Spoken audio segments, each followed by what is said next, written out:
So guys, ఇదే మన కాబోది Rama beach. So Puri Jagannath beach అని కూడా దీన్నే అంటారు. దీంట్లోనే బ్లూ వాటర్ బీచ్ అని కూడా ఇదే. ఇంకేమన్నా బీచ్లు పెండింగ్ ఉంటే కూడా అదే ఇది అనుకోండి. ఎందుకంటే వాటర్ చూస్తే బ్లూగానే ఉన్నాయి. దీని స్పెషాలిటీ ఏంటంటే అటు సైడ్ అన్ని కొబ్బరి చెట్లు ఉన్నాయి కదా, అది కదా దాని స్పెషాలిటీ. ఆ కొబ్బరి చెట్ల మధ్యలో బ్యాక్ వాటర్ రివర్ బోటింగ్ అని ఉంటుంది. అంటే సముద్రం నుంచి సపరేట్గా ఒక వాటర్ ఫ్లో అటు ఉంటుంది. సో దాంట్లో మనం బోటింగ్ చేయొచ్చు అనమాట. అది దీని స్పెషాలిటీ. ఫస్ట్ అది చూపిస్తా. అంతేనా? సో గైస్, ఇందాక చెప్పాను కదా, ఇగో అది సముద్రం అనమాట. దాని పక్కన ఇట్లాగా సన్న పాయలాగా ఒక వాటర్ అనేది బ్యాక్ ఫ్లో అవుతుంటుంది. సో దీంట్లో మనం బోటింగ్ చేసుకోవచ్చు, చిన్న బోట్ చేసుకొని.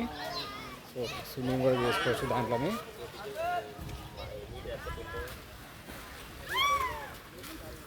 సో ఇదన్నమాట సంగతి.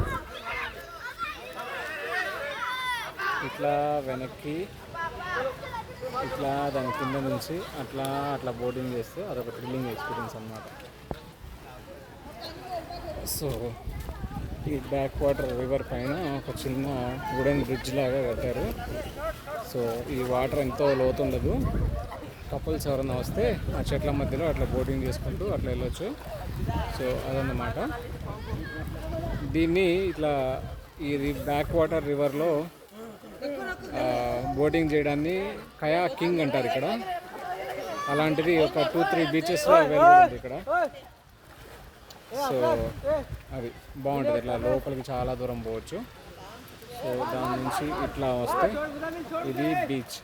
సారస్తారా అది ఇదే బీచ్. ఇంకో విచిత్రం ఏంటంటే, ఆడ ఊరికనే వాళ్ళు ఉన్నారు కదా అని అడిగితే బోటింగ్కి ఎంత అని చెప్తే, ఒక చిన్న బోట్లో అట్లా వెనక్కి బోటింగ్ చేయడానికి మనము పెడల్ బోటింగ్ 500 అంట. వాడు ఏమన్నా టైం ఏమన్నా ఒక 2 hours ఇస్తారంటే, లేదంట 30 minutesకి 500 అంట.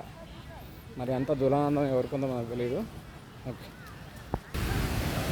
బావా, నువ్వు అడిగిన బ్లూ వాటర్ సీ ఇదే అనుకుంటున్నాను నేను. ఎందుకంటే వాటర్ కొంచెం బ్లూగా కనిపిస్తున్నాయి. సో కనపడకపోతే దాంట్లో బ్లూ కలర్ వేసుకో సరిపోతుంది. నీ ఫోన్లో బ్యాక్ లైట్ బ్లూ సెట్ చేసుకో సరిపోతుంది. ఇదే అది పైరేట్స్ ఆఫ్ కరేబియన్స్లో అంటాడు కదా. ఓకే, ఆ డైలాగ్.